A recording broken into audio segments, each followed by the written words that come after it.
اللہ تبارک و تعالیٰ نے بیان فرمائی، تو ہمیں کسی کے سہارے کی کیا ضرورت؟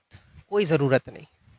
بات تو یہی پوری ہو گئی ان کے لیے جو اپنے آپ کو سنی کہتے ہیں اور عید غدیر مناتے ہیں، کیونکہ دوسری قوم سے مشابہت اختیار کرنا بھی منع ہے، حضور نے فرمایا، حدیث پاک ہے۔ لیکن ساتھ ہی ساتھ یہ بھی سمجھ لے کہ ان کے عقائد کیا ہیں۔ اہل سنت و جماعت کے نزدیک سب سے بڑی عید کون سی ہے؟ عیدوں کی عید میلاد النبی صلی اللہ تعالیٰ علیہ وسلم ہے۔ اس سے بڑی کوئی عید نہیں ہے اہل سنت و جماعت کے لیے۔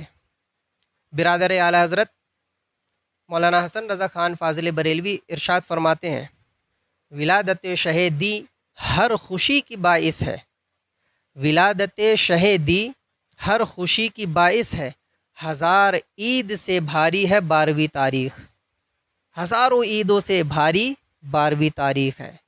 یعنی کہ نبی کریم صلی اللہ تبارک و تعالیٰ علیہ وسلم کی ولادت، اس کی خوشی اور اس کی جو عید ہے وہ ساری عیدوں سے بڑی عید ہے، کیونکہ نبی کریم صلی اللہ تعالیٰ علیہ وسلم تشریف نہ لاتے تو نہ ہمیں عید الفطر ملتی اور نہ عید اضحیٰ ملتی، نہ مولائے کائنات ملتے، نہ ابو بکر صدیق ملتے، نہ عثمان غنی ملتے، نہ عمر فاروق اعظم ملتے رضی اللہ تعالیٰ عنہم اجمعین۔ اس میں کوئی شک نہیں ہے کہ نبی کریم صلی اللہ تبارک و تعالیٰ علیہ وسلم نے حضرت مولا علی کو مولا قرار دیا، من کنت مولاہ فعلی مولاہ۔ اس حدیث پاک سے سینکڑوں کتابیں بھری پڑی ہیں، اور اہل سنت و جماعت کا اس پر ایمان ہے کہ حضرت علی امیر المؤمنین بھی ہیں اور مولا المسلمین بھی ہیں، مگر اہل سنت و جماعت کا نام لے کر جو تازہ تازہ عید غدیر منانے کو تیار ہیں، انہیں سوچنا چاہیے کہ عید غدیر کیا ہے، عید غدیر کون منا سکتا ہے؟ حوافظ نے یہ جشن منایا ہے، یہ ان کا تہوار ہے، اور وہ اپنے عقیدے کے مطابق مناتے پھریں، کیونکہ عید غدیر منانے کی 4 شرطیں ہیں۔ پہلی شرط یہ ہے کہ حضرت ابو بکر صدیق کے خلیفہ اول ہونے کا منکر ہو، دوسری شرط یہ ہے کہ عمر فاروق اعظم کے خلیفہ دوم ہونے کا منکر ہو، تیسری شرط یہ ہے کہ عثمان غنی کے خلیفہ سوم ہونے کا منکر ہو، اور چوتھی شرط یہ ہے کہ حضرت علی کے خلیفہ چہارم ہونے کا منکر ہو۔ تو پھر مناتا پھرے عید غدیر، جشن غدیر، کیونکہ عید غدیر جو مناتے ہیں ان سے پوچھو کس بات کی عید مناتے ہیں۔ ان کے نزدیک من کنت مولاہ فعلی مولا میں حضرت علی کے خلیفہ اول ہونے کا اعلان تھا۔ ان کے نزدیک ابو بکر پہلے خلیفہ نہیں ہیں، ان کے نزدیک حضرت علی پہلے خلیفہ ہیں، اور جو انہوں نے اپنے طور پر جعلی معنی بنا کے رکھا ہے اور لوگوں کو دھوکے میں ڈالتے ہیں کہ مولا کا معنی خلیفہ بنانا ہے۔ جن کے یہ عقائد ہوں وہ مناتا پھرے، لیکن حضرت علی کو مولا تو ہم بھی مانتے ہیں، لیکن ان کو خلیفہ بلا فصل مان لے تو پھر سارے صحابہ پر الزام آتا ہے کہ جنہوں نے حضرت ابو بکر کے ہاتھ پر بیعت کی، حضرت علی سمیت، کیونکہ حضرت علی نے بھی بیعت فرمائی تھی۔ جب حضرت علی نے بھی بیعت فرما لی، سارے صحابہ نے بھی بیعت فرما لی، اور خلیفہ کے پہلے حقدار تھے کوئی اور، تو پھر حضرت ابو بکر نے خلافت کیوں چھینی؟ پھر تو سارے صحابہ پر الزام آتا ہے کہ سب نے ان کے ہاتھ پہ ہاتھ دے دیا۔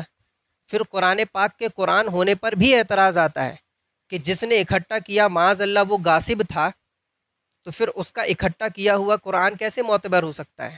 عید غدیر منانے والوں حیا کرو، من کنت مولاہ فعلی مولاہ، یہ سنی کا ایمان ہے، اور یہی سنی کا اعلان بھی ہے کہ من کنت مولا میں یہ اعلان ہے جو یہ عید منائے وہ جہنم کا نشان ہے۔ ان کے نزدیک عید غدیر کے تعلق سے کیا عقیدہ ہے؟ موسوعۃ الغدیر ان کے مسلک کے ایک امام ہے، اس کی کتاب ہے۔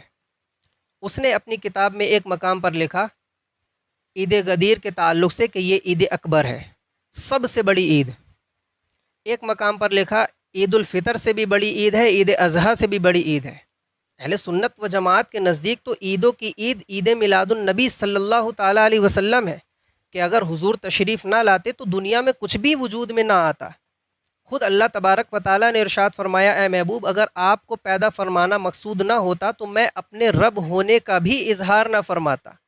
لیکن ان کے یہاں عید غدیر اس عید سے بھی بڑی عید ہے، عید میلاد النبی صلی اللہ تعالیٰ علیہ وسلم سے۔ آج سب کو شوق لگا ہوا ہے محب علی بننے کا، محب اہل بیت بننے کا۔ بنو، مگر شریعت سے پوچھ کر بنو۔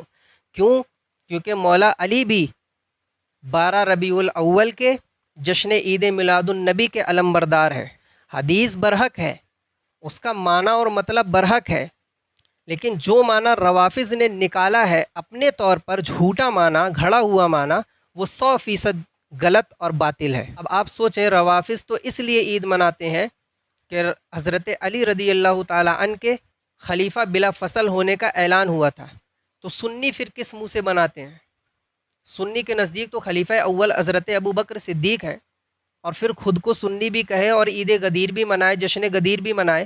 ادھر کہیں حضرت ابو بکر پہلے خلیفہ، حضرت عمر فاروق اعظم دوسرے خلیفہ، حضرت عثمان غنی تیسرے خلیفہ، مولا علی چوتھے خلیفہ رضی اللہ تعالیٰ عنہم اجمعین، اس کے بعد جشن غدیر اور عید غدیر مناتے پھریں۔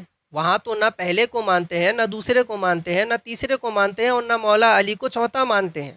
وہ تو مولا علی کو پہلا مانتے ہیں۔ من کنت مولاہ فعلی مولا میں اسی بات کا اعلان تھا کہ حضرت علی پہلے خلیفہ ہے، وہ تو یہ مانتے ہیں۔ اس کے بعد اور اسی بات کی عید مناتے ہیں، اور آپ کس بات کی عید منا رہے ہیں؟ سونا جنگل، رات اندھیری، چھائی بدلی کالی ہے، سونے والے جاگتے رہیو، چوروں کی رکھوالی ہے، اور اب جو حق بتائے اس کے لیے گالی ہے۔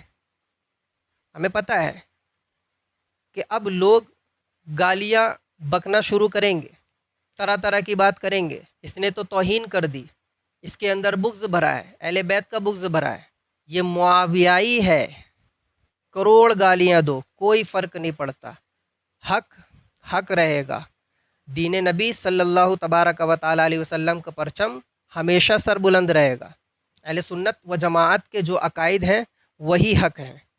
ہم امید کرتے ہیں ہماری اتنی گفتگو سے ان سنی حضرات کو جو ابھی عید غدیر منانے کے در پہ ہیں، بات سمجھ میں آ گئی ہوگی کہ یہ عید غدیر اہل سنت و جماعت کا تہوار نہیں ہے، اور اس کے پیچھے کتنے نقصانات ہیں یہ بھی سمجھ میں آ گیا ہوگا، کیونکہ اس کے پیچھے جو عقائد ہیں وہ سراسر سارے صحابہ پر الزام لاتے ہیں، قرآن پاک پر اعتراض لاتے ہیں، تو یہ سارے نقصانات ہیں عید غدیر کے۔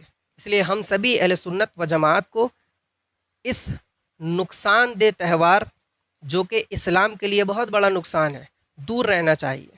اپنے آپ کو عقائد اہل سنت سے قریب کریں، علماء اہل سنت سے قریب کریں، تاکہ آپ کی معلومات میں اضافہ ہو۔ السلام علیکم ورحمۃ اللہ وبرکاتہ۔